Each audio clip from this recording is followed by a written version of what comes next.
उद्या 6 जुलै वार आहे रविवार आणि उद्याच्या दिवशी आलेली आहे आषाढी एकादशी।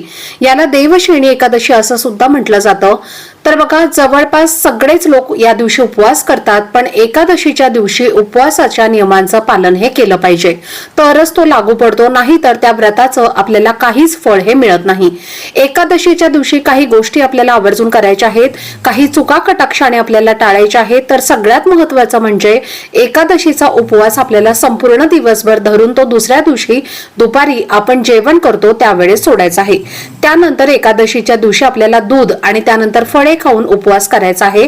अतिशय तिखट खारट पदार्थांचं सेवन आपल्याला करायचं नाहीये, कॉफी आपल्याला प्यायची नाहीये। त्यानंतर या दिवशी आपल्याला कोणाची फसवणूक करायची नाहीये, वाईट किंवा कोणाला मनाला लागेल असं बोलायचं नाहीये, कारण हा दिवस मुळात खूप महत्त्वाचा आहे। अजून एकादशीच्या दिवशी कुठल्या गोष्टी केल्यामुळे आपल्याला त्याची नुकसान भरपाई करावी लागते किंवा आयुष्यभर याचा पश्चाताप करावा लागतो, याची सविस्तर माहिती जाणून घेण्यासाठी खाली लिंक दिलेली आहे, त्यावर क्लिक करा। धन्यवाद। श्री स्वामी समर्थ।